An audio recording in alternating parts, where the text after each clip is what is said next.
Deixa eu ver se o povo de Deus traga a Bíblia. Isso, chacoalhe ela comigo assim. Isso, faça uma tomada disso, cinegrafista. Olha que coisa. Diga comigo: Satanás, se estiver ouvindo, cai fora, porque eu estou armado com a espada do Espírito. Ou sai da minha frente, ou eu te corto no meio, cão. Assim. Esse é o povo de Deus. Abra a sua Bíblia comigo sem perca de tempo. Segundo livro do profeta Samuel, capítulo de número 6, a partir do versículo de número 12. Glória a Deus. Capítulo de número 6, a partir do versículo de número 12. Glória a Deus. Quem encontrou, diga amém. Quem não encontrou, diga misericórdia.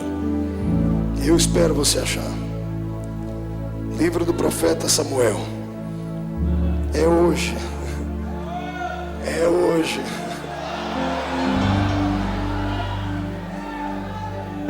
Está escrito assim: então avisaram a Davi dizendo: abençoou o Senhor a casa de Obed-edom e tudo quanto tem por amor da arca de Deus.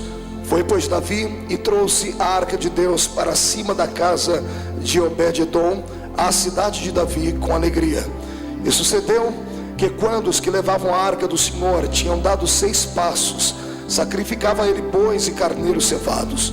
E Davi saltava com todas as suas forças diante do Senhor. E estava Davi cingido de um éfode de linho. Assim subindo, levavam Davi a todo o Israel a arca do Senhor com júbilo e ao som das trombetas.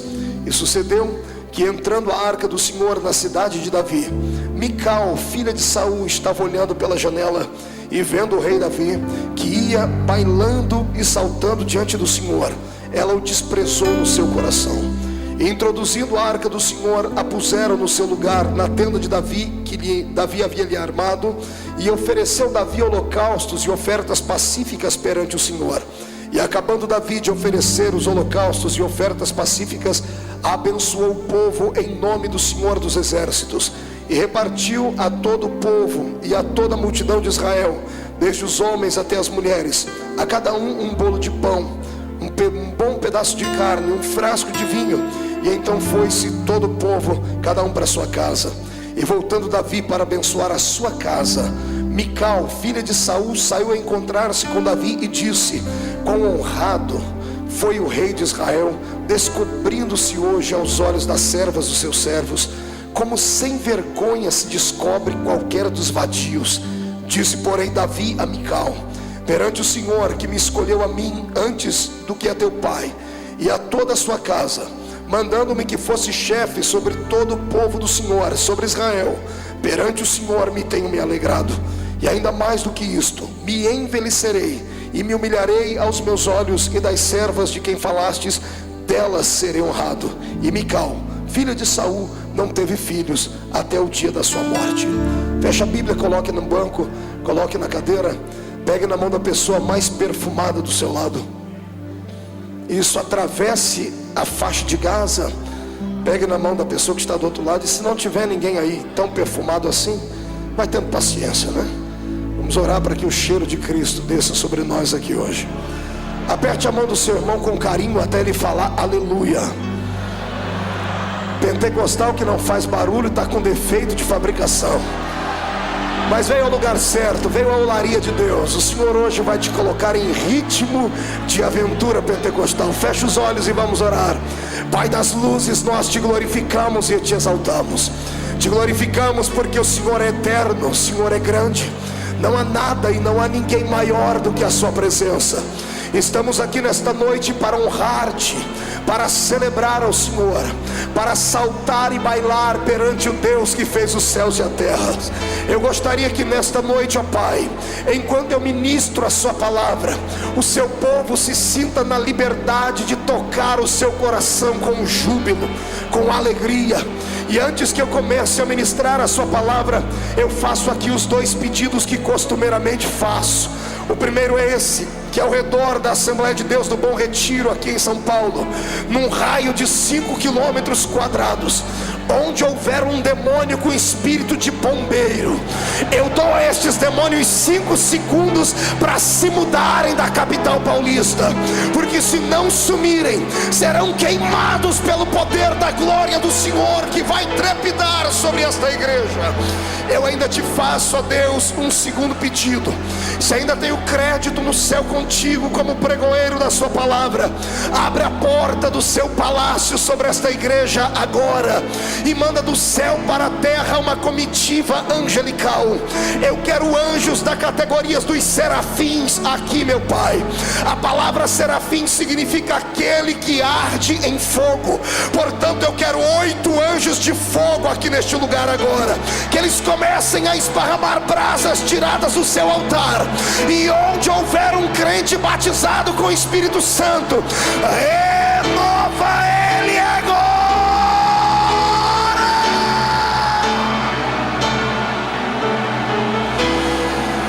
Uriandarei shuribicara labacandara surecandarei biaraturia macandara baga mirenderele suri toroba shiribicandare korobala baga ramanaga suri andara baga dimandara basu dimara shondara basse mandara gasura baga shura baga.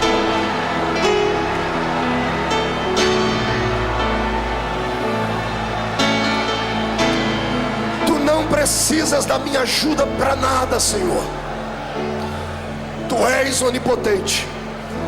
Mostra a sua onipotência a esses corações esta noite, no nome de Jesus Cristo, seu Filho amado e eterno. Amém e amém. Os que podem, levante um dedo de profeta para cima comigo. Aponte o dedo no nariz do seu irmão com respeito e diga para ele: escute aqui, cidadão. Este culto é o culto do povo mais louco de São Paulo. Aqui Deus tem liberdade. Então não se escandalize se você perceber que eu entrei no reteté de Jesus. Amém? Quem crê nisso, dê um grito de glória a Deus. Aplauda Jesus. Aleluia. Tome o seu assento. Glória a Deus.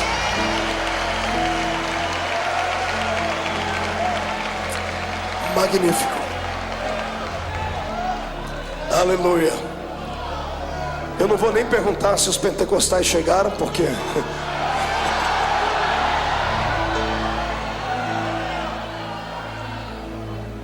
eu acredito que será tanta unção nessa noite, que se o diabo ficar rondando muito perto, ele vai acabar esquecendo que é diabo, e até ele vai dar glória a Deus com a gente aqui. Glória a Deus. Santos, noiva do Cordeiro, amados em Cristo Jesus, simpatizantes da fé pentecostal, amigos do Evangelho, candidatos e eleitos, estamos aqui hoje diante de um texto lindo e maravilhoso, de um texto antigo, mas de um texto muito atualizado. Vamos falar hoje um pouquinho acerca da intimidade que um homem chamado Davi tinha com o seu Deus. Muitas pessoas ficam sempre perguntando e perscrutando a vida das pessoas de sucesso para tentar aprender com elas como ter sucesso. Eu vou lhe apresentar hoje não uma biografia, porque quem sou eu para aqui extinguir tudo acerca de Davi, mas eu quero falar aqui hoje para você aquilo que eu, dentro de uma visão abençoada e carismática, vejo o porquê Deus amava tanto esse rapaz. Davi era um homem que não era comum. O seu espírito era um espírito de adorador. Ele era o menor da sua casa diante dos olhos dos homens, mas diante de Deus ele era um grande guerreiro. Quando o profeta Samuel, imbuído pela missão de levantar um rei em Israel, um rei agora não escolhido por homens, mas escolhido por Deus, o Senhor deu a ele endereço: vá até a casa de Jessé o belemita, porque dentre os filhos dele tenho me provido de um rei. Quando Samuel, que já tinha experiências com Deus, já havia feito milagres, já havia condecorado homens com a unção de rei, ele entra pela casa do grande ou pequeno homem Jessé e observa que os filhos dele eram filhos bonitos, belos, aviltados, com porte atlético, verdadeiros guerreiros e soldados. E quando ele ficou encantado pela aparência física dos filhos de Jessé, quando ele queria verter o óleo da unção sobre a cabeça deles, todos conhecem a história, o Espírito Santo o reprovava e dizia: não é este. E ele salta para o outro e também o Espírito diz: não é este. E ele salta para o outro e o Espírito diz: também não é este. E quando ele fica vendido entre os pensamentos, ele olha e já não há mais filhos dentro da casa. E então ele olha para o pai e diz assim: porventura acabaram os mancebos na sua família? Terminaram seus filhos? O pai teve que se esforçar um pouquinho para se lembrar do pequeno menino que estava cheirando ovelhas no meio do pasto. O pai deve ter se lembrado e por dentro deve ter dado uma bela gargalhada. Eu tenho um filho, sim, é o menor de todos, tem um gentil aspecto. Alguns dizem que ele era ruivo. E ele fica lá no meio das ovelhas, mas ele não é muito certo da cabeça não, porque depois que ele termina de pastorear as ovelhas, ele fez um instrumento lá que ele chama de harpa. E ele começa a dedilhar aquilo e começa a cantar sozinho, olhando para o céu, como se fosse um louco, um fanático. Um dia eu espreitei e fui ver ele cantar, e ele cantava assim: o Senhor é o meu pastor e nada me faltará, deitar-me faz em verdes pastos e coisas assim. Ele não é muito certinho na cabeça não, é pequeno, não tem idade para reinar, não tem qualificações de soldado. E Samuel deve ter dado uma gargalhada por dentro, dizendo: poxa, eu trabalho para Deus há tanto tempo e acabei me esquecendo que o Deus que eu sirvo é um Deus de surpresas. Ele gosta de surpreender o ser humano, e mais do que isso, além de surpreender, o Deus de Israel é um Deus que gosta de desafios. Ele está disposto a desafiar a lei da naturalidade, a lei da gravidade, a lei da psique. O meu Deus é um Deus que inverte tudo para trazer um bom senso do seu poder à terra. Então, quando Jessé manda vir o seu filho, lá vem o pequeno Davi, cheirando ovelhas. E quando Samuel olha para ele, o Espírito Santo faz acelerar o coração do profeta e diz: eis aí o homem que eu escolhi, eis aí o moço que conseguiu tocar o meu coração. Davi tinha um talento a mais do que os demais homens. Ele conseguia guardar dentro dele 2 talentos que é difícil imaginar um homem com esses 2 talentos. Ele não era apenas um poeta, ele também era um guerreiro. É difícil um guerreiro ser poeta. É aquela frase daquele filme muito antigo, né? Os brutos também amam. É muito difícil acreditar que uma pessoa que é truculenta, sanguinária, destemida, que sabe manusear uma espada, que sabe matar um inimigo e arrancar a cabeça dele, consiga depois lavar as suas mãos do sangue, pegar uma harpa e começar a cantar coisas belas como as que Davi cantava. Eu creio que era nisso que Deus se espelhava, e era isto que Deus queria. Você pode ter um espírito de guerreiro, mas o Senhor quer que a sua alma nesta noite tenha pelo menos um tom poético. Ele quer que hoje você se esqueça das suas qualidades naturais, que você esqueça o seu anel de formatura, que você esqueça até algumas das suas raízes experimentadas na fé cristã, e que você hoje dê um salto não para dentro do desconhecido, mas dê um salto para dentro do movimento do Espírito de Deus. É profundo, é majestoso, é uma viagem só de ida. Eu tenho vaticinado isto aqui durante as segundas-feiras. Se você não gosta deste movimento, se você tem dúvidas acerca dele, é melhor não ficar no nosso meio, porque assim como a frieza pega, o fogo pega mais rápido. É perigoso você sair daqui pior do que a gente. Eu conheço pessoas que entraram dentro da igreja parecendo o Alain Delon, parecendo a Gisele Bündchen, caminhando pela passarela todo equilibrado, mas depois que terminou o culto precisou de 5 pessoas para arrastar ela para dentro do carro, e ela saiu falando em línguas estranhas durante algumas horas. O meu desejo é que o Senhor incendeie esta igreja nesta noite, e que você esteja sentado não perto de um cubo de gelo humano, mas que você esteja sentado perto de uma brasa de fogo tirada do altar. Quantos aqui querem este poder? Façam barulho neste lugar. Magnífico. Pois bem, quando eu abro a minha Bíblia aqui neste livro de Samuel, no texto em apreço, eu estou diante de um texto que dá medo, diante de um texto que vai provocar emoções fortes na sua vida. Estou diante de um homem que era rei. Diga comigo, rei. Diga para o seu irmão, não era súdito. Diga, não era ralé. Diga, não era um reles mortal. Diga, não era um servo. Diga, era rei. Diga com R maiúsculo. Foi ordenado rei. Diga ao seu irmão, ordenado rei, porque o próprio Deus escolheu. Então agora prepare e aperte o cinto, porque vamos decolar aqui. Nós vamos aprender com este rei o que é que nós devemos fazer quando sentimos a presença do Todo-Poderoso. Vamos aprender com ele o que é que nós devemos expressar quando Deus está presente no ambiente. Ele lutou, ele batalhou muito para que o seu ministério fosse alicerçado, para que o seu reino fosse reconhecido. Ele enfrentou a ira de Saul. Ele enfrentou com muita maestria, com muita majestade, com muita nobreza. Ele não tocou no ungido do Senhor. Ele teve chance, ele teve oportunidade, mas ele respeitou os princípios bíblicos. Mas agora chegou a época dele reinar, e ele está com a unção de Deus sobre a vida dele. Ele vai em busca de um tesouro que há muito tempo havia sido levado embora de Israel. Ele sai em busca da arca do testemunho, ou da arca do concerto. Apenas a título de lembrança, esta arca era um objeto, era um utensílio sagrado, feito de madeira e revestido com uma pintura de ouro. Em cima dela haviam 2 querubins feitos de madeira também e pintados a ouro. A tampa desta arca chamava-se propiciatório. Isso aqui nos faz lembrar da época em que Deus arranca Israel do Egito e os leva em direção à terra prometida. No meio do caminho, Israel tinha dificuldades em adorar a Deus, porque passaram muito tempo dentro do Egito, centenas de anos, e acabaram com seu espírito acostumados a adorar um Deus que eles podiam ver. Acostumaram a adorar apenas onde tinha um lugar próprio para isso. Eles haviam se esquecido que o seu Deus era muito maior do que templos, era muito maior do que estátuas. Mas Deus entendeu isso. E quando Deus viu que eles tinham dificuldades de adorar o Senhor no meio do deserto, o Senhor chamou Moisés e disse: Moisés, vamos construir então um templo móvel. E colocou o nome nele de tabernáculo. A confecção do tabernáculo foi linda, foi majestosa. O povo participou, o povo contribuiu. É um lugar difícil de nós interpretarmos, porque cada uma das peças constituídas dentro deste tabernáculo tem um significado à luz da Bíblia Sagrada. A minha Bíblia diz que até pele de golfinhos foram usados na confecção deste santuário. Ele estava dividido em 3 partes: no átrio, lugar santo e lugar santo dos santos. No átrio era onde o sacerdote chegava diante de uma pia de bronze, e ele lavava o seu corpo, lavava suas mãos, lavava os seus pés, e partia para o lugar santo, onde ele deveria imolar um animal, o cordeiro, que significaria o perdão para o pecado de todo o povo.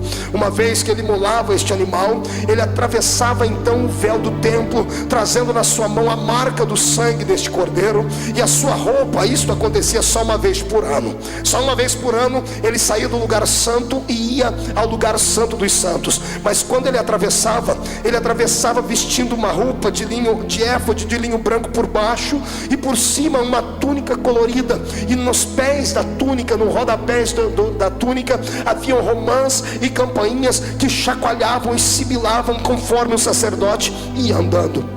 Uma vez por ano ele atravessava aquele véu do templo, que pesava 1 tonelada, e precisava de uma junta de bois para arrastá-lo. E quando ele entrava dentro daquele lugar, a nação de Israel toda ficava do lado de fora, observando e prontos para ouvir aquilo que Deus falaria, ou para ver aquilo que Deus faria.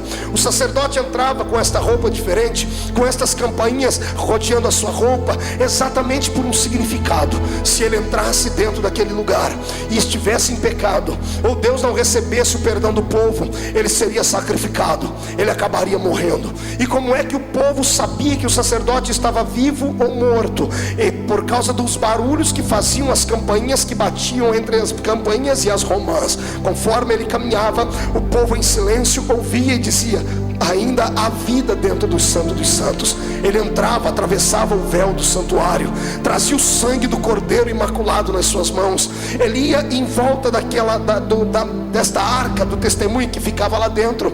E onde estavam os querubins, as 4 pontas daquela tampa chamava-se propiciatório. Ele tinha que pegar o sangue e aspergir sobre as 4 pontas daquele altar. Conforme ele banhava as 4 pontas daquela arca, melhor dizendo, daquele propiciatório, sacrifício, ele deixava ali a marca do sangue do animal que era puro ou tido como puro, e ele erguia suas mãos para o céu e em silêncio orava, dizendo ao seu espírito: Deus, perdoa a nação de Israel.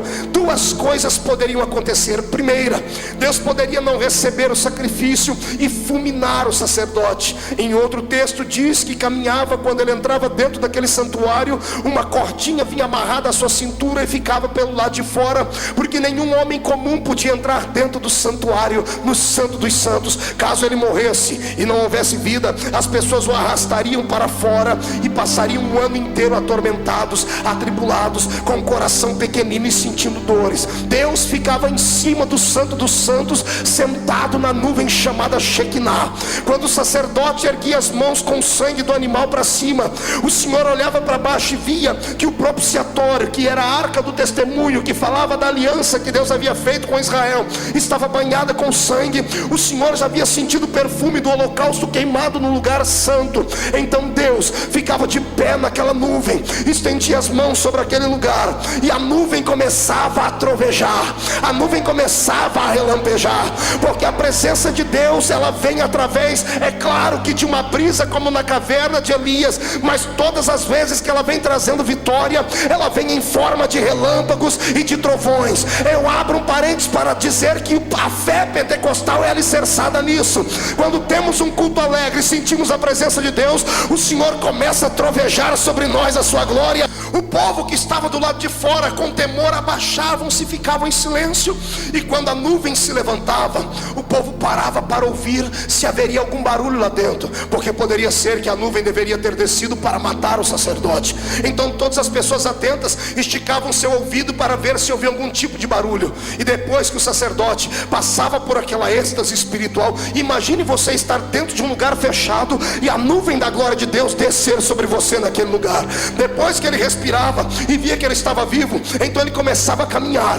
Cada vez que ele dava um passo, as campainhas iam batendo naquelas romãs que estavam no pé. Cada vez que fazia um barulho, um judeu do lado de fora dizia assim: eu estou ouvindo barulho. E o povo parava para ouvir: eu também, eu estou ouvindo barulho. Mais de 2.710.000 judeus do lado de fora esperando perdão. Quando a notícia esparramava, 2.700.000 pessoas gritavam: o sacerdote está vivo, porque ouvimos o seu barulho. O sacerdote está vivo, é sinal de que o Senhor nos perdoou. O sacerdote saía cambaleando daquele lugar por causa da glória do Senhor, atravessava o lugar santo dos santos, passava pelo lugar santo, ia até o átrio, e quando chegava na porta do átrio, ele estendia as mãos ensanguentadas ainda e dizia: paz e perdão sobre Israel. A história dos judeus diz que quem estava doente era curado, quem estava triste se alegrava, e haveria um ano de prosperidade naquele lugar. Quando eu falo dessas coisas, eu traço aqui um paralelo com a minha vida e a sua.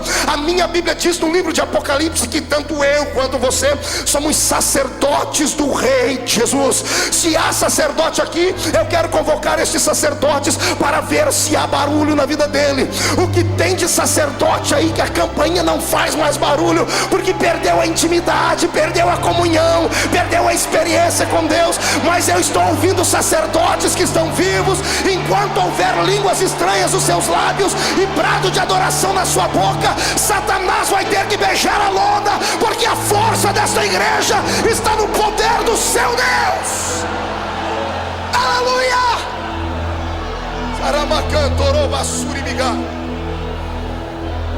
Esta arca era reverenciada, era respeitada, porque dentro dela iam 3 utensílios sagrados reconhecidos, e o quarto eu recebi por revelação. 3 utensílios reconhecidos: as tábuas da lei, a vara de Arão que havia florescido e o maná. Mas o maná era colocado dentro de um pote de ouro. Quase ninguém fala sobre a explicação do pote de ouro. Quando esta arca estava dentro de Israel, trazia uma segurança para todo o povo, dizendo: se a arca está presente, o Deus da arca também está. Se o Deus da arca está presente, a lei é verdadeira. Se o Deus da arca está presente, a vara de Arão que floresceu trazendo a simplicidade do sacerdócio é real. Se a arca está presente, o maná, que fala do alimento que sai da boca de Deus para o seu povo, também é real. Mas quando Davi cercou Israel para ser o seu rei, a minha Bíblia diz que a arca estava fora de lá. A arca havia sido roubada. Toda vez que um líder peca contra Deus, a arca pagava o preço por isso. Todas as vezes que um homem deixava de fazer aquilo que Deus queria que fizesse e partisse para fases de promiscuidade, deixavam de adorar a Deus na simplicidade. Todas as vezes que um sacerdote transformava o seu ministério em profissão, esta arca era arrancada de Israel. Parece que Deus estava dizendo a eles assim: olha, esta arca, já que vocês só conseguem adorar um Deus que vocês suponham ver ou entender, se esta arca fala da minha presença, cada vez que fizerem uma coisa errada, eu permito que esta arca vai sair de perto de vocês. E esta arca saiu de lá. Quando a arca foi embora, Israel batia no peito e gritava dizendo: se a arca foi embora as tábuas da lei. E as tábuas da lei falam das doutrinas estabelecidas por Deus. Quando eu paro para pensar nisso aqui, o meu coração chega a ficar machucado, porque eu conheço muitas igrejas que já não tem mais o simbolismo desta arca. Eu conheço muitos crentes que estão como Israel sem a presença desta arca, porque perderam a intimidade e perderam a comunhão com Deus. Perderam a comunhão com Deus porque fizeram das suas igrejas, dos seus púlpitos, das suas filosofias, um trampolim para crescerem diante dos homens. E esqueceram que este lugar não é apenas um lugar para se promover a existência humana.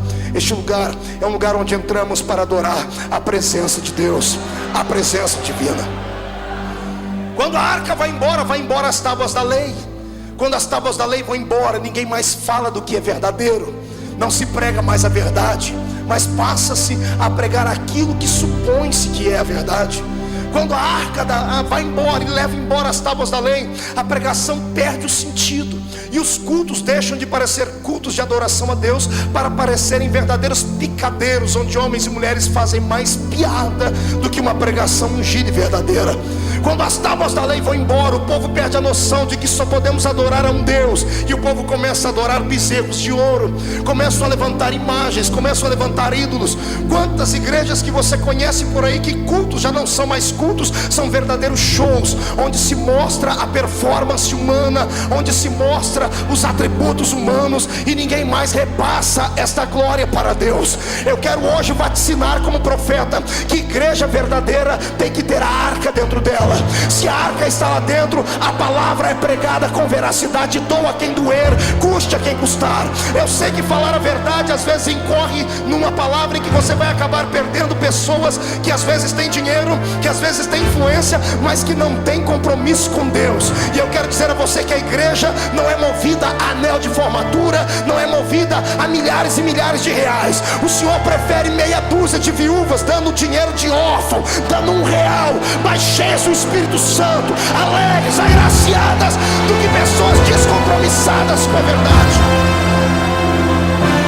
Quando a arca de Deus vai embora, o povo fica cego, deixam de adorar ao verdadeiro Deus e fazem da igreja muitas coisas que ela não é. Algumas pessoas entram na igreja e pensam que na placa lá fora está escrito assim: banco, onde você pode conseguir todas as possibilidades da sua vida. Pregam um evangelho barateado e prostituído neste planeta. Eu já vi igrejas dentro desta capital que pregam um evangelho que é vertido apenas para dinheiro. O céu deles é um céu nesta terra. Eles não conhecem a Bíblia, porque o apóstolo Pedro deixou escrito aqui que o homem que espera em Cristo só nesta vida é o mais miserável de todos os homens. Ou seja, se você serve a Deus apenas por aquilo que Ele pode te dar na terra, você é um miserável. Jesus não quer que você siga Ele por aquilo que Ele pode te dar. Ele quer que você o ama por aquilo que Ele já te deu. Ele te deu um nome escrito no céu, Ele perdoou o seu pecado, Ele trouxe existência dentro da sua vida. Mas quando a arca vai embora, a palavra da verdade é arrancada. E o que eu quero dizer a vocês essa noite é o que o meu coração sente. 3 palavras foram arrancadas do vocabulário dos pregadores do século 21: pecado, justiça e juízo. Ninguém mais tem coragem de pregar essas coisas. Querem um evangelho light, querem um evangelho banalizado, querem um evangelho onde vale tudo, vale até homem dançar com homem, mulher com mulher. Me perdoe, eu não vim aqui massagear o seu ouvido, vim aqui como profeta para te falar que sem a presença de Deus nada funciona. Se você pode acreditar nisso, levante a mão para cima e glorifique ao Rei.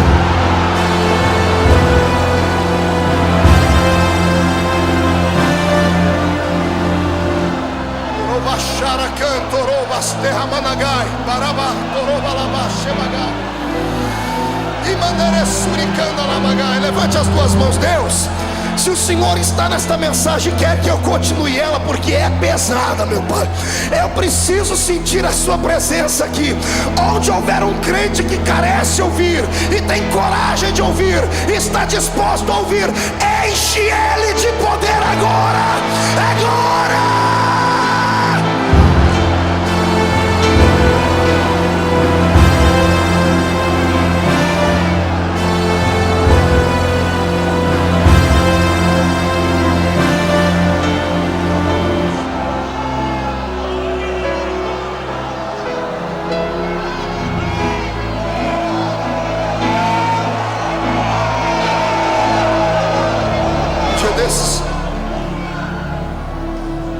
Me sentei com algumas pessoas importantes, alguns obreiros que são muito conhecidos nesse país, e eles disseram assim: Marco, você tem 31 anos de idade, o Senhor te colocou num lugar de destaque nessa nação, você tem um mundo aberto para você. Já que você conquistou tudo isso, disseram para mim, muda o seu estilo. Você já ganhou os pentecostais, conquiste as outras igrejas agora. Eu falei, de que jeito? Pregando um evangelho mais light, um evangelho açucarado, pastor Antônio Carlos. Eu falei, que evangelho é esse? Rapaz, o evangelista é bom para falar que tem anjo, tem fogo, glória. Eu olhei para o infeliz e disse assim: meu irmão, me desculpe, mas eu não sou covarde. Se você é, o problema é seu, eu não tenho medo. E olha que já ameaçaram fechar a porta para mim nesse Brasil. O cidadão fecha uma, Jesus abre 10. Eu sirvo a um Deus que está com os olhos impregnados nessa noite aqui nessa reunião. E Ele está em busca não de pregadores de fama, não de pessoas que querem os brilhos das luzes da ribalta sobre eles. O Senhor está aqui em busca de profetas, está em busca de gente que tem coragem de falar aquilo que o Senhor lhe mandar falar. Doa a quem doer, custe o que custar, porque ao final de contas o meu Deus não é frouxo. O meu Deus é um Deus que é macho. Pastor Marco, que loucura é essa? Deus é macho? A minha Bíblia diz que Jesus foi apresentado no templo no 8º dia, e a Bíblia diz que todo macho de 8 dias era apresentado no templo. Então meu Jesus é macho, e eu quero que você ouça verdades, porque Ele quer trazer algo novo para você.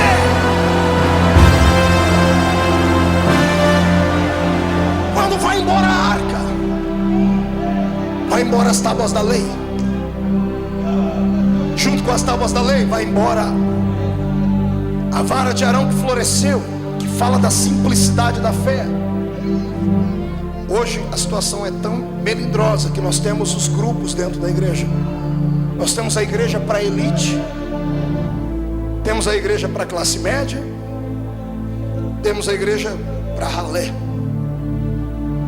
Alguns grupos, alguns não podem entrar, são clãs fechados. E eu não consigo enxergar isso na Bíblia Sagrada. A minha Bíblia diz que todos eram um em Cristo. Talvez seja por isso que o Espírito Santo tem dificuldade de operar numa igreja como a nossa. Você já percebeu? Um dali sente a presença, de lá não. O dali falta virar cambalhota, o outro está com o nariz comprido, feio, parecendo que foi batizado num pó de vinagre. Sabe por quê? Os pensamentos não batem. Eu sou um apologista da fé pentecostal, pago um preço por isso, mas eu amo. E o que tem de gente que atribui essa fé pentecostal só à pobreza? Eles acham que só igreja pobre, pastor Rubinho, faz barulho. Eles acham que só gente que só tem 2 dentes na boca, um para doer e o outro para abrir garrafa, é que sente a presença de Deus. Eles acham que é só gente que usa chinelinha havaiana que pode entrar na presença do Pai. Eu quero dizer a esses infelizes que não conhecem a Bíblia Sagrada, que o Espírito Santo, Ele opera onde há um coração aberto. Se você for doutor e deixar Ele vai entrar e vai fazer um auê na sua existência também. O que o Espírito busca são pessoas sensíveis. Sabe o que é sensibilidade? Sensibilidade não é algo que se tem ou que se conquista aqui. Sensibilidade é algo que se conquista aqui. O Senhor quer hoje tomar o seu coração na mão dEle, porque Ele quer devolver para você a glória que te foi levada, a glória que te foi roubada, a glória que te foi vilipendiada. O Senhor quer devolver à igreja os talentos do passado. Mas para isso nós temos que batalhar para a arca voltar. Mas como se não há simplicidade entre nós? Se a nossa fé está sendo vituperada, se a nossa fé tem sido de certa forma banalizada, como nós podemos amar a Cristo sabendo que nós fazemos uma distinção entre homens e homens dentro da igreja, entre irmãos e irmãos? Eu já vi isso, cansei de ver isso. Chega uma pessoa para cumprimentar um pastor, ou um grande pregador, ou um cantor, enquanto a pessoa não se identifica, é aquela paz do Senhor fria e morna. Quando a pessoa diz: olha, eu sou doutor, fala, muda a história. Só dá falta dobrar o joelho para a pessoa dizer assim: olha, você é um rei. O que eu quero que você entenda é isto: o meu Cristo não faz acepção de pessoas. Ele não vê diferença na vestimenta, ele não vê diferença no intelecto. Para ele pouco importa se você é rico, se é poliglota, se é escritor, se é fazendeiro, se é um grande empresário. Para ele pouco importa se você desceu aqui no heliporto com seu helicóptero, ou se você entrou aqui usando um skate ou veio de chinela havaiana. Deus não olha para a sua aparência. Na questão do espírito, ele olha por dentro. Ele vê dentro de você o que é que tem, o que é que atrai a presença dele. Quando eu olho para essa história, eu vejo Davi em busca desta arca, que além de levar embora as tábuas da lei, além de levar embora a vara de Arão que havia florescido, além de levar embora o maná, que simbolizava uma palavra revelada, a dependência de Deus. Quando eu olho para o maná, eu me emociono, porque o povo estava no deserto com fome. Não tinha padaria suficiente para dar pão a eles, não tinha uma cozinha suficiente para fazer comida a eles. Então eles dependiam de Deus para comer, eles dependiam de Deus para sobreviver. E quando eles diziam: Deus, estamos com fome, o Senhor pegava os anjos do céu e assava maná e mandava na mesa deles. Por que é que o maná foi guardado dentro da arca? Porque fala de uma época em que o povo era dependente de Deus. Olha para o seu irmão e diga: dependência. Não grite no ouvido dele, diga: dependência. Não estou satisfeito, levante a mão direita para cima, agarre o ombro da pessoa do seu lado, tira ela do lugar até ela ficar irritada, chacoalha ela, diga para ela: dependência, entendeu?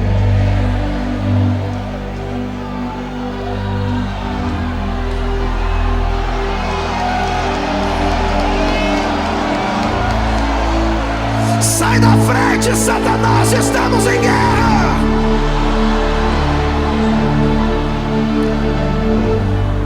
O meu Deus sentia saudades do seu Israel, que ficava não esmolando, mas dizia: papai, manda comida para mim. Se tem uma coisa que Deus ama e Ele é apaixonado, é por alguém que depende dele para alguma coisa, tá entendendo? Deus tem prazer em dar.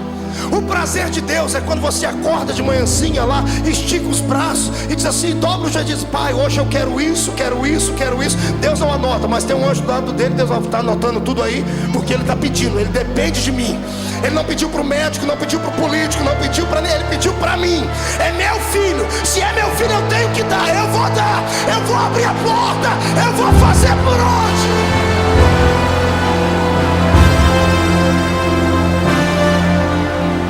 Quando a arca vai embora a dependência. Tiramos a dependência da vertical, colocamos a dependência na horizontal. O que a igreja tem apanhado nesses últimos anos, porque ela colocou na cabeça que precisa de homens, que precisa de ricos, que precisa de influência, que precisa de mídia, que precisa de políticos, que precisa disso, que precisa daquilo. Ei! A dependência da igreja é o Senhor. Se você voltar a depender de Deus como você dependia no começo da sua fé, a sua vida vai dar um giro de 180 graus. Ah, pastor, mas eu prefiro confiar nos guardas. A minha Bíblia diz que em vão vigia o atalaia, se o Senhor não guardar a casa. Eu profetizo que quando você sair daqui hoje, não sairá mais sozinho, nem acreditando na força do seu poder, não vai confiar mais em carros e em cavalos. Quando sair daqui, vai sair de mãos dadas com Deus. Ele vai ser o seu irmão mais velho, o seu pai, Quero ver qual é o demônio que vai ter coragem de entrar na sua frente e te convidar para uma batalha. Eles já estão derrotados. A partir de hoje o Senhor vai anotar o seu nome, o seu endereço, o número do seu sapato, quantos fios de cabelo você tem na cabeça. Ele vai traçar o plano do seu DNA e Ele vai dar a você aquilo que você carece e necessita, desde que você dê a Ele aquilo que Ele também carece e necessita. Pastor Marco, Deus tem carência de alguma coisa? Tem. Qual é a carência de Deus? Deus é um ser que precisa ser adorado. Deus é um ser que precisa ser reverenciado. Quer tocar Deus? Não precisa jejuar 30, 40, 50 dias. Quer tocar Deus? O meu Deus não é igual a sua apodrecida, ou desculpe, a sua parecida, meu amigo, que para você agradá-la tem que colocar uma cruz nos ombros e caminhar 1 milhão de quilômetros. Não, para agradar a Deus você não precisa de sangue de galinha preta, de urucubaca, de trevo de 4 folhas, de milho debaixo do joelho. Para adorar a Deus você precisa apenas ter coragem de ficar de pé num culto como esse e dar um grito de glória para adorá-lo.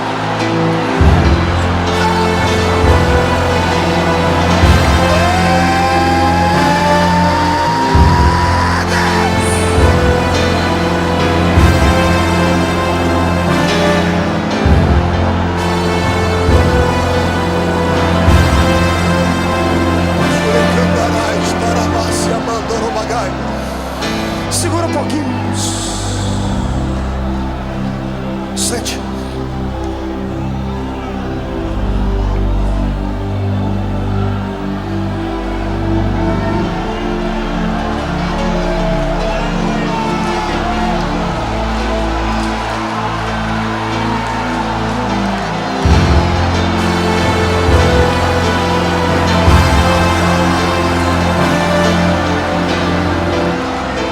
Não se assuste não, é a unção que estava em Davi, está descendo aqui. Sai da frente, Satanás, queremos adorar.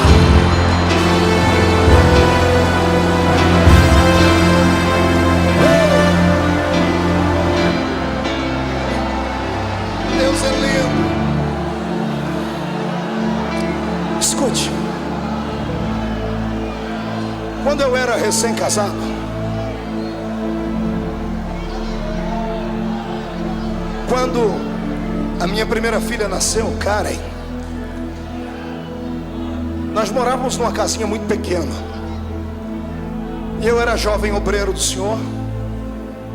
E a minha casa era pequena, tinha um quarto, uma sala e uma cozinha.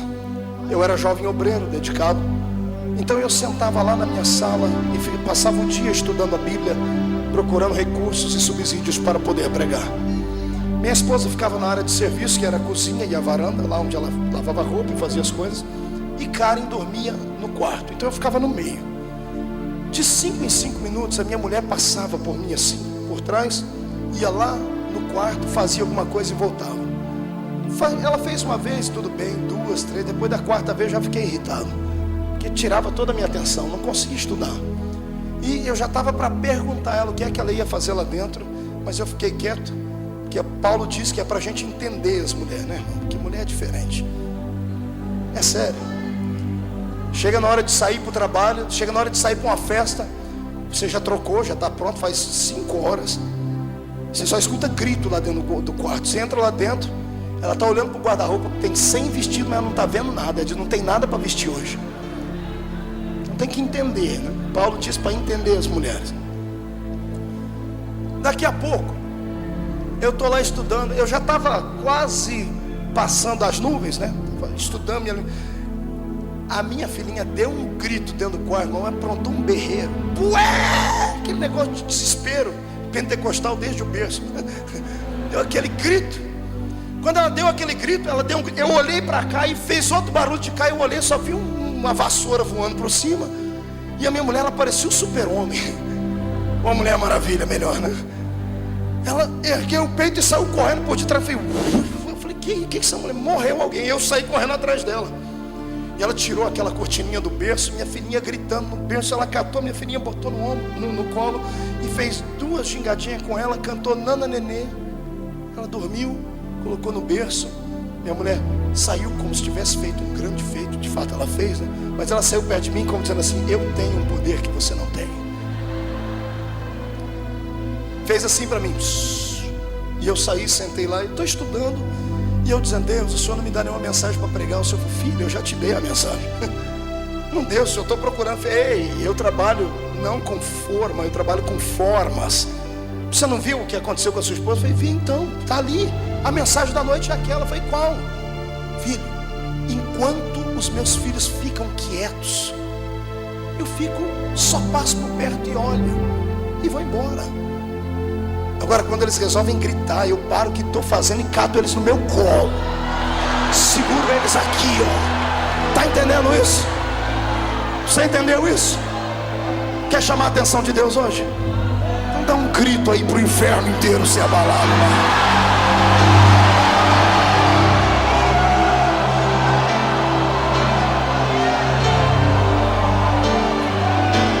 Vamos para o texto. Esta arca, que era majestosa e falava da presença de Deus em Israel, havia sido roubada. Anos a fio longe de Israel. E Davi, quando foi entronizado como rei, teve coragem de ir até onde esta arca estava e trazê-la de volta para Israel. E ele conseguiu, depois de uma grande batalha, ele trouxe a arca para Israel. Só que no meio do caminho, lá não devia ter telefone celular, né? Mas tinha outra coisa que chamava molecular. Tinha um moleque que saía correndo para contar as coisas. Era o que levava o correio. Davi chegou: avisa Mical que eu consegui a arca e eu estou voltando para casa. O moleque vai correndo. Daqui a pouco ele recebe outra notícia de Mical e ele volta. Davi, a rainha mandou dizer que ela vai preparar uma festa de pompa, uma festa de gala, uma festa digna de um grande rei. Tá aí, ela falou, ela deu as coordenadas. Aqui, o senhor tem que vestir a roupa de rei, colocar a sua coroa, preparar os seus guerreiros aí, todos eles têm que estar limpos, perfumados, todos eles bem vestidos. Os portas-bandeiras vão na frente, alguns vão segurando a arca, vão assim, tudo bem formado, tudo bem, porque ela está convidando generais de todo Israel para assistir esta festividade solene. Imagina Davi dizendo: eu não sou bom com esse negócio, eu sou da roça. Mas ela é filha de príncipe, filha de rei, princesa, tem cheio desses negócios de não me toques. Davi recebeu a ordem e ele colocou a roupa de rei, colocou a coroa. Seus cavaleiros estavam todos belos. Pela primeira vez na vida tomaram banho, os abençoados. Depois você lê lá sobre a caverna de Adulão, você vai ver quem eram os guerreiros dele. Então ele entrando dentro de Israel, porta-bandeira segurando a bandeira lá em cima, a arca vai na frente. Quando a arca passa pelos portões de Jerusalém, o rei que estava em cima da arca, lá dentro as pessoas vestindo roupas brancas, com folhinhas na mão, abanando. Um grupo bem bonitinho cantando uma música dos anos 50, dos Beatles. Estão num canto ali cantando alguma coisa. Tá todo mundo ali, a rainha está em cima da sacada da janela, olhando, dizendo assim: que lindo, ficou tudo perfeito.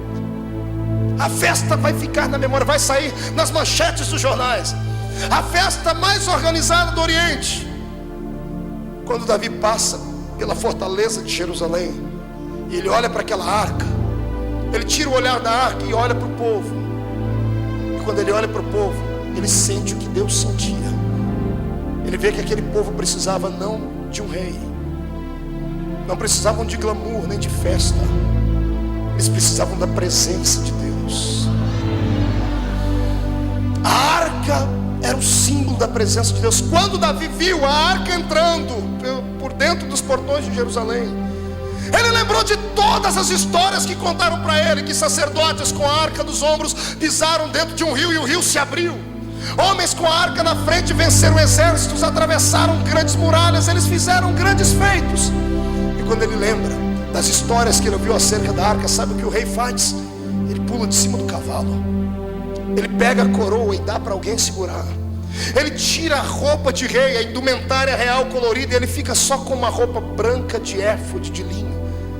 A minha Bíblia diz que ele se despiu, ele ficou quase nu. E sabe o que ele fez? Chocou, ele escandalizou. O rei, que tinha que ter postura e compostura, desce do cavalo e ele começa a correr em volta da arca. Só que ele não está correndo. A minha Bíblia diz que ele começa a bailar, ele começa a dançar. Ninguém está entendendo nada. Devia ter algum músico por lá, deve ter tirado algum tipo de música, começou a tocar algum tipo de instrumento, e Davi começa a bailar ao redor da arca.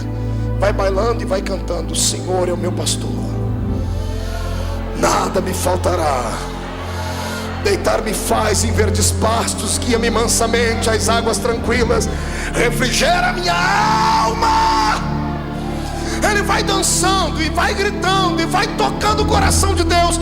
Eu imagino Deus se esquivando do seu trono e ficando de pé, chamando os anjos, assim: venham cá, seres angelicais. Foi para aquilo que eu fiz o ser humano, foi exatamente para aquilo que eu criei o ser humano. É por isso que aquele moço ali é um homem segundo o meu coração. Ele esqueceu a posição, que esqueceu a postura, deixou de lado o anel de formatura, deixou de lado os conhecidos, os príncipes, deixou de lado a sua majestade e enalteceu a minha majestade. Ele é rei, mas eu sou o Senhor. Eu sou o Rei dos reis e Senhor dos senhores. Sabe o que eu acho lindo?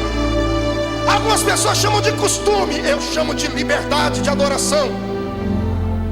Em algumas igrejas não se pode bater palma, não se tem o costume de adorar a Deus de pé. Quando eu vejo a multidão aqui ficar de pé, eu sinto que são homens e mulheres sensíveis.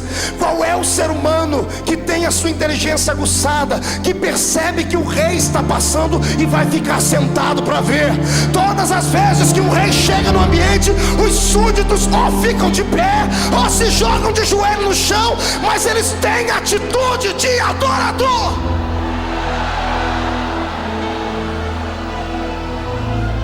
Brasileiro precisa aprender a adorar. E vou mais longe, o assembleiano precisa aprender a adorar. Precisamos aprender a dar a Deus aquilo que pertence a Ele. Não tem nada a ver com costume, tem a ver com necessidade da alma. Eu não salto e não grito porque quero. Você não acha que quando eu vejo as minhas fitas, raras vezes que vejo, eu não fico morrendo de vergonha dos golpes de Kung Fu que eu dou quando eu estou pregando? Você não acha? Ei, eu tenho brilho no rosto. Quando eu vejo esses gritos que a minha goela chega até a balançar assim, você acha que eu não sinto vergonha? Mas é que neste momento eu estou tendo uma experiência transcendental. Eu tenho alguém do meu lado que é maestro de coral desde que a eternidade foi criada. Eu tenho alguém dentro de mim que sabe o que toca o coração de Deus. E se Deus quer que você o adore, por gentileza, não leve para casa a adoração. Eu te convido a fazer um teste. Isso, eu sei que você tem vergonha, você não tem coragem. Eu te convido hoje a soltar o esqueleto na presença de Deus. Eu te convido, faz um teste, joga o paletó de lado, esquece a gravata só por um momento e deixa o Espírito pegar na sua mão e vamos dançar para Deus, vamos celebrar, vamos adorar.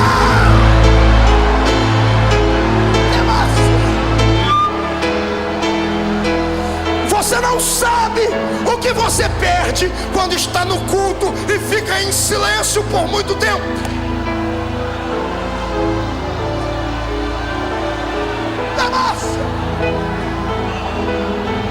Ei, olhe para cá.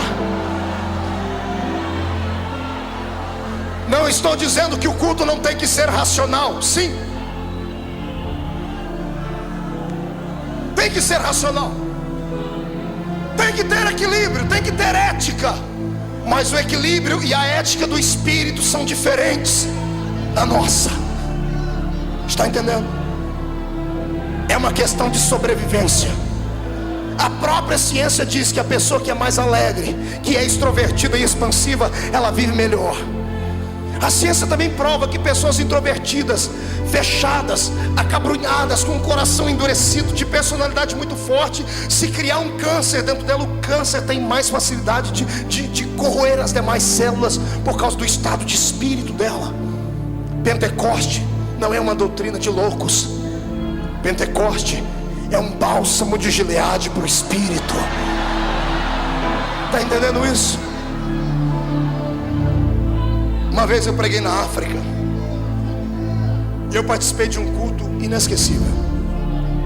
Haviam mais de 3.000 pessoas sentadas no chão. Não tinha teto. O muro da igreja era caindo aos pedaços e o povo sentado no chão batido de terra. O pastor conseguiu organizar um evento muito lindo. Ele conseguiu um microfone que era ligado numa bateria de carro, numa caixinha de som que era ligado numa bateria de carro. Era lindo. Eu falava aleluia e o povo entendia glória a Deus lá atrás. A metade da pregação, pastor Antônio, o povo falava em línguas, porque achava que eu estava falando em línguas, mas não é, misturava tudo. Era uma benção. Só que eu me recordo muito bem que ele pediu para que se levantasse um coral de mulheres para cantar. Isso foi em Viana, em Angola. Levantou um grupo de 500 mulheres. Não tinham um instrumento como esses. Deu a irmãzinha na frente, ela era maestra, maestrina, né? Chamou todo mundo e disse assim, separou as vozes. E ela pegou um ritmo na palma da mão. E os 2 primeiros bancos acompanhavam com as palmas. Os 2 bancos para trás, as 2 outras fileiras, acompanhavam no mesmo ritmo, mas com os pés. Elas batiam os pés e as mãos. E cantavam num dialeto muito deles, que eu não entendia nada aqui, mas eu entendia tudo aqui. Era lindo. Nenhuma palavra era inteligível para mim, mas o meu espírito testificava com o espírito delas aquela adoração. Naquele dia, sabe o que eu fiz? Eu queria me esconder debaixo do banco, porque como bom assembleiano, quantas vezes não preguei que a gente não pode bater palma e nem pular, porque isso não tem ética, porque isso ofende, porque Deus não é surdo. Nós não precisamos fazer auê, a reunião tem que ser sacra. Naquele dia eu vi pessoas que estavam dando para Deus tudo que tinham. E no louvor delas era tão forte, tão poderoso, que a poeira subia da terra, porque elas batiam os pés no chão e a glória de Deus descia do céu. Eu me lembro de um homem sentado num canto, com a perna toda enrolada e torta. Foi a primeira vez que eu vi um milagre extraordinário. Ele sentado próximo ao púlpito, ele via as irmãs baterem os pés, e ele com a perna enrolada para trás, ele chorava e gritava: Deus, eu queria ter pés para poder te adorar. Aquilo me chocou. Eu chorei, eu disse: Deus, eu tenho pés, eu tenho mãos. E às vezes vou para um culto e pareço um manequim de vitrine de terno. Às vezes pareço mais um apresentador do que um adorador. Vocês estão entendendo isso? Isso aqui não é um lugar onde você vem só ouvir. Aqui é um lugar onde você vem para dar. Se você não sabe o que é adoração, eu tenho pena de você. É por isso que você é acabrunhado, entristecido, frio e fraco. É por isso que tudo para você tem que ser dentro da razão. É por isso que o seu espírito sofre tanto. Você vive à base de remédios. É por isso que você entra aqui e não entende nada e fica aí por dentro se corroendo. O olho não consegue ter uma lágrima. Aqui não chora, mas quando está em casa assistindo o Titanic e o Leonardo DiCaprio morre afogado, ai! Aí na igreja vem com essa pintura abençoada aí no rosto, que parece que esticaram você inteirinha. Parece que passou numa funilaria e fez uma recalchutagem. Aí entra, tem tanta plástica e tanta massa que não pode nem rir. Fica assim. Aí quando vai chorar, pega um lencinho e faz assim. Inibe o Espírito de Deus de operar. Eu quero te convocar hoje. Saia daqui amarrotado, saia daqui borrado, saia daqui despenteado, mas saia daqui cheio da graça. Saia daqui feliz, alegre. Você tem um poder dentro de você que você não sabe a amplitude dele.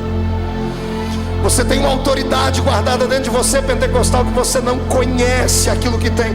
É como uma criança que tem uma arma de fogo na mão e não sabe o potencial dela. Pode acontecer uma miséria. Se você começar hoje a pedir a Deus para treinar o seu espírito e te ensinar o que é o poder pentecostal, você vai continuar caminhando com os pés na terra, mas a sua mente vai estar estacionada do lado do trono de Deus.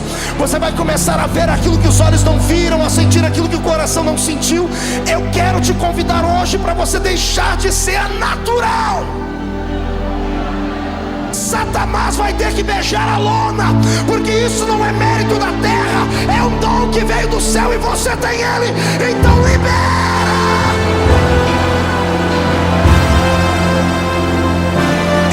Eu quero dizer a você que este poder pentecostal não pode ser comprimido. não pode ficar ajustado a questões naturais. O Espírito Santo não está sujeito a homens. Ele é Deus, na sua totalidade Ele é Deus. Se o homem acreditar, ele continua sendo Deus. Se não acreditar, Ele ainda é Deus. E quando Ele resolve soprar, e é o que está acontecendo aqui nas segundas-feiras, o Espírito resolveu soprar, e eu quero ver quem é que vai fazer o vento dele voltar para trás. Quem é que vai fazer? Ele vai continuar soprando na sua vida. Levante a mão para cima, bata no peito, bata até fazer barulho. Olha para a pessoa do side e diga assim: eu não sei você. Diga: eu sei que é meio estranho, mas parece que é real. Diga: funcionou com aquele que está no púlpito. Diga: vai funcionar com a gente. Diga para ele: em nome de Jesus, aqui dentro de mim tem uma brasa de fogo. Diga: me ajuda a não apagá-la. Diga: Senhor, me ajuda a deixar ela acesa. Então, pelo amor de Deus, incendeia ela. Abre a sua boca, adora. Adora de pé, adora sentado, adora correndo, adora, adora, adora. Deixa Ele te tomar.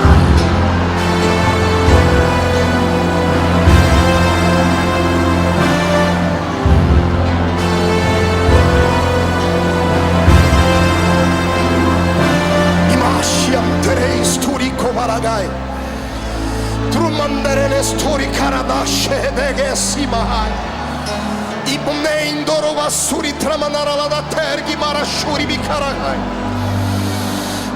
Deus de Israel, enche esse lugar agora, meu Pai. Enche cada centímetro deste ambiente com a sua presença.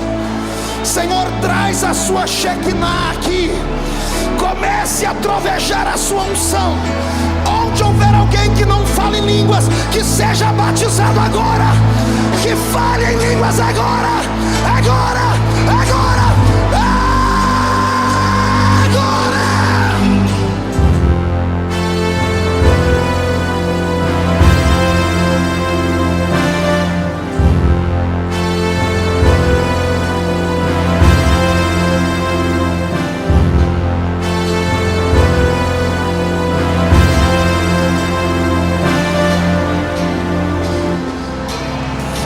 Davi, baila Davi. A arca está voltando, adore a dele. Sente mais um pouquinho, vou terminar.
Enche esse lugar, enche, enche, enche, enche, enche.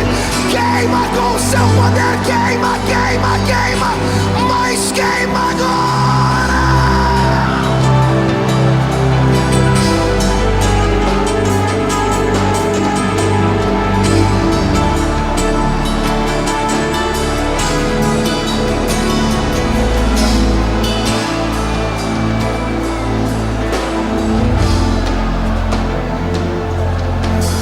Segura um pouquinho e olhe para cá. E quando alguém te acusar de emocionalismo barato,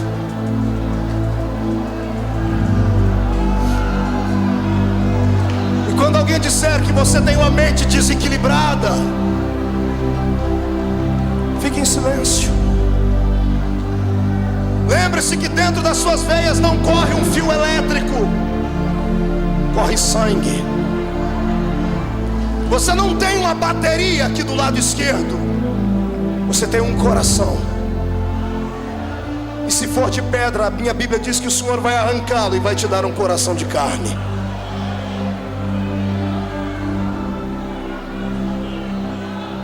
Davi dançou, Davi bailou, Davi escandalizou. E o que eu acho lindo é que os soldados dele, quando viram o líder dançando, deve ter dançado também. Eu quero que você imagine aqueles homens com aqueles peitos cabeludos, aquele queixo quadrado, com aquelas espadas na mão grandão, dançando de ciranda a cirandinha em volta da arca. Mical estava quase tendo um ataque em cima da janela. Eu tenho medo de crente que fica em cima da janela. O meu Deus não quer que ninguém fique em cima da janela. Pergunte para mim por quê. Eu não ouvi. Porque quem está em cima da janela não dá para entender se ele está dentro ou se ele está fora. Não dá para entender se ele está olhando para dentro ou se ele está olhando para fora. É um lugar duvidoso. Se você é um crente morno, a minha Bíblia diz que Jesus disse que é capaz dele te vomitar. Ou você é frio ou você é quente. Se for morno, o Senhor vai te vomitar da boca dele. Então é melhor você agora deixar incendiar, porque não dá mais para ir para casa. Se desse tempo, você iria assistir a Senhora do Destino, mas o meu Senhor resolveu mudar o seu destino nessa noite. Eu quero profetizar que o reino do poder de Deus, que é poder pentecostal, vai incendiar São Paulo.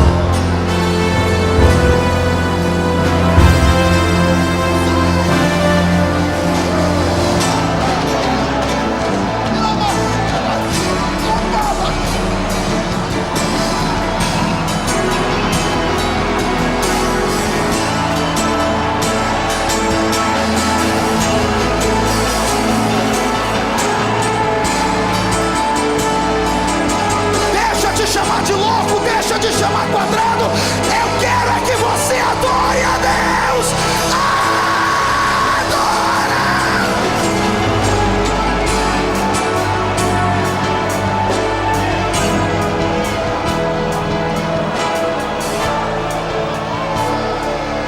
Fique de pé. Agarre a mão do seu irmão.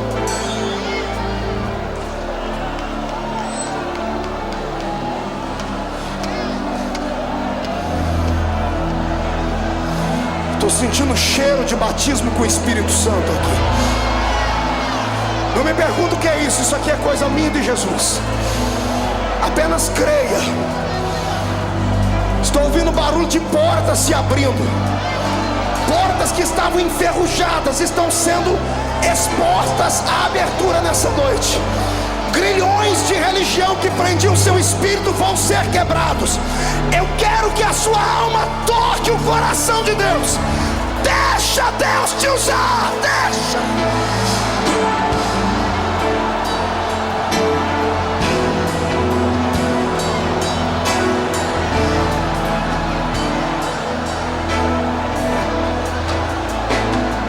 Pegue na mão do seu irmão e olhe para mim.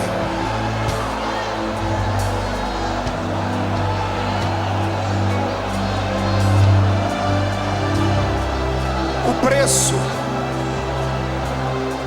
para se ter essa unção, para se ter esse poder, é a rejeição.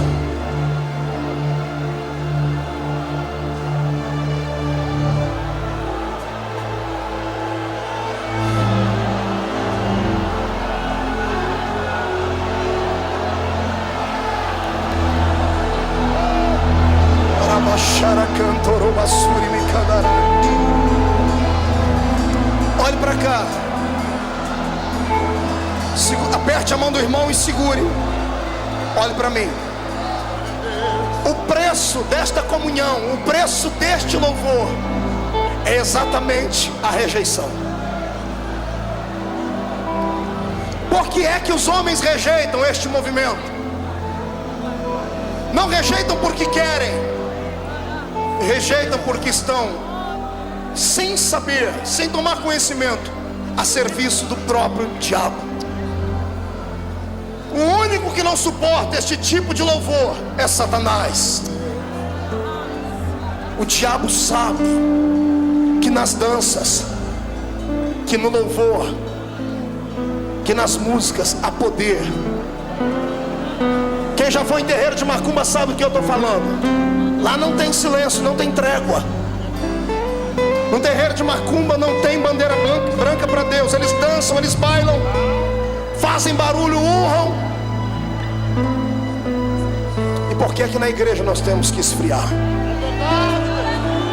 Volto a dizer, eu não quero que você seja louco, nem que as pessoas venham, não importa que as pessoas, mas eu não quero que você seja desequilibrado. Não é isso. Eu quero que você tenha mais liberdade para adorar a Deus. E fazer igual o irmãozinho da roça, que o irmão Eliseu Gomes, que é meu amigo, mora nos Estados Unidos, cantou um dia numa das suas modas de viola. Conhece a história do Bento? Bento morava na roça, ia na igreja, e ele chegava na igreja, fazia muito barulho, era muito alegre, andava de sapato furado, mas quando chegava no culto, a alegria do Senhor invadia ele e era tremendo. E o pastor na cidade ia receber uma pessoa importante na igreja, que era um médico, um advogado, sei lá. E o pastor lembrou do Bento e disse: o Bento vai escandalizar o médico, o doutor. Foi na casa do Bento antes, sentou com ele e disse: Bento, ô pastor, o senhor aqui, que alegria. E já começou a dar aqueles pipocos de glória. E o pastor disse: Bento, eu vim conversar com você. O que foi, pastor? Eu queria que você não gritasse no culto de domingo. Pastor, mas é a única coisa boa que eu faço. Bento, não faz. Mas por quê? Vai ter um médico lá, um advogado. É uma pessoa muito culta, ele pode se assustar e nunca mais voltar, e nós precisamos ganhar a alma dele. Mas pastor, Bento, a gente faz um negócio. O pastor olhou para o pé dele, um sapato furado, e disse assim: olha, eu te dou uma botina, te dou um par de botina sola de pneu novinha. Se você ficar até o fim do culto em silêncio, sem dar os seus gritos, eu te dou a botina. Combinado? Pastor, eu quero uma botina. Então, combinado? Foi para o culto. O doutor chegou, e chegou também os crentes alegres. E o pastor pregou uma mensagem até light, mas o espírito dentro era alegre demais. Quando o pastor dava aquelas mensagens, aqueles jargões de fé, o Bento ia gritar, ele lembrava da botina, ele segurava no banco. Outra pessoa ia cantar, o pastor olhava para o Bento. Quando o Bento ia gritar, o pastor apontava para o pé e dizia: botina. Quando faltou 10 minutos para acabar o culto, as favas com botina. Bento deu um pulo para cima, deu um grito e disse: glória a Deus, com botina ou sem botina? Glória a Deus! Eu quero saber quantas pessoas aqui gostariam de ser adoradores maiores do que são. Gostariam de saber tocar e cantar as melodias das notas musicais que os anjos cantam. Gente que gostaria de poder tocar a Deus com danças, com saltos, com alaridos, com gritos. Gente que nessa noite está disposto a tudo, até a ser chamado de louco, de desequilibrado, de fanático. Gente que quer adorar o seu Deus porque acredita que a arca está voltando para sua casa, para sua família, está voltando para sua igreja. Eu profetizo que algumas labaredas vão sair daqui hoje e vão incendiar a igreja deles. A partir desta noite haverá uma remoção de todo o entulho que há lá, e o Senhor vai derramar uma unção de projetos de glória naquele lugar. Se eu tenho aqui gente que quer ser mais adorador do que é, sai do seu lugar e venha ficar em pé aqui perto de mim nesse lugar. Eita Deus,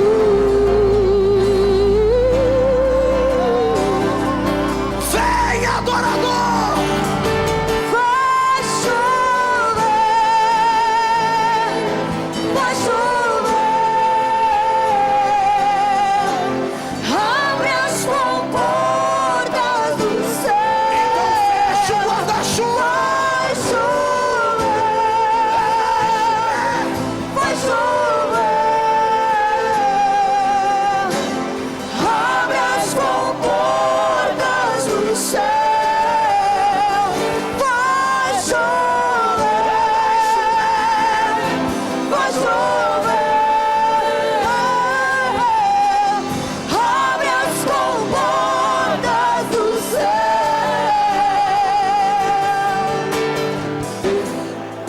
Do seu irmão, pegue no braço da sua irmã. Não é na mão, é no braço mesmo. Andagasuri cantorobanai, tarabias de cavalasteria mahas.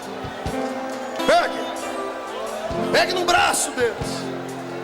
Peça licença e agarre ele pelo braço ou ela. Pastor, não dá para ir na frente. Pegue aí no braço de quem está do seu lado.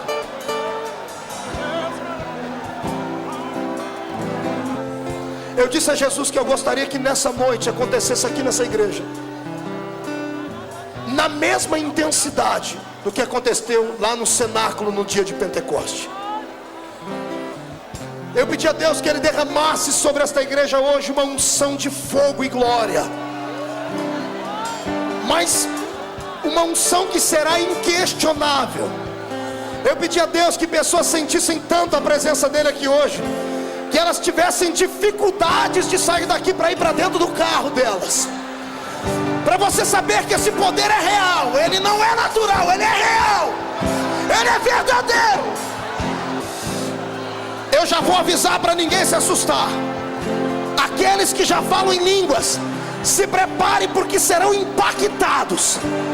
Vão receber dom de orar em outros idiomas. Aqueles que não são batizados com o Espírito Santo serão batizados. Aqueles que têm mais sensibilidade serão arrebatados. Ei, Deus, ore comigo e diga assim: Deus, eu preciso descobrir os segredos e os mistérios da adoração.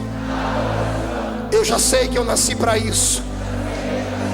E eu sei que existem algumas pessoas que são mais sensíveis, que conseguem te tocar de uma maneira diferente, como Davi. E eu quero hoje que o Espírito que operava em Davi não encontre barreiras para operar em mim. Espírito Santo, eu quero hoje sentir uma unção concreta, pesada. Eu quero que o meu corpo reaja. Eu quero sentir a sua presença como eu nunca antes senti. O quanto for possível, um ser humano sentir a presença de Deus. Eu me candidato agora. Eu te desafio a soprar sobre mim o vento do Pentecoste. Mas não sopra uma brisa, sopra um furacão. E não importa se eu vou pular, se eu vou gritar, se eu vou ser arrebatado, se eu vou profetizar, não importa. Eu só vou ficar satisfeito se eu sentir a sua presença aqui. Como profeta de Deus desta noite, eu profetizo agora que as comportas do céu estão escancaradas sobre a Assembleia de Deus do Bom Retiro. E onde houver um crente que deseja que ele receba poder até ficar embriagado, agora,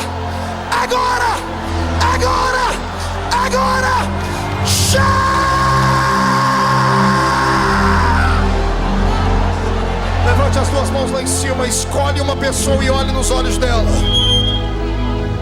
Olhe nos olhos de alguém, com as mãos para cima, não toque nela ainda. Levante bem alto, chacoalhe a sua mão. Olhe para o seu irmão e diga: sabe o que é isso? Prenúncio do movimento do Espírito de Deus. Diga: eu creio que o que eu senti aqui foi aquilo que os apóstolos sentiram no dia de Pentecoste. E eu vou repartir contigo, porque eu creio na transferência de unção. Levante as mãos. Eu quero uma unção de operação de maravilhas nas palmas das mãos erguidas, Papai do céu. Onde eles colocarem a mão deles agora, o Senhor vai operar com milagres e sinais. Abrace alguém que está na sua frente. Abrace ele, abrace ela. Abrace. Diga para ele: seja cheio do poder. Aleluia! Além do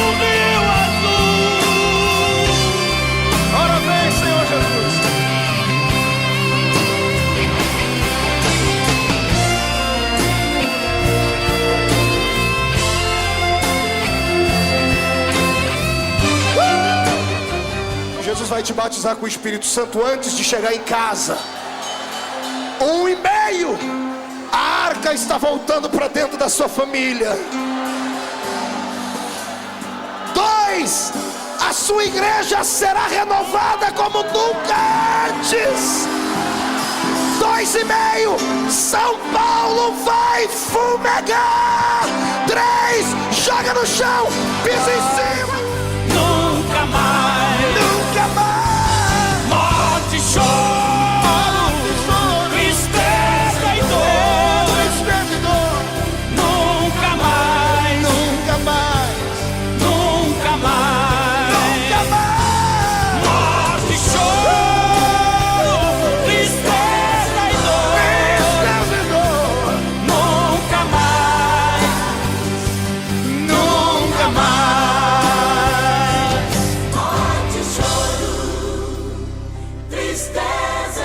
Marco Feliciano, um dia nós estaremos além do Rio Azul, meu irmão. Nós sabemos em quem temos crido. Sabemos sim, Carlos. Nos veremos além do Rio Azul.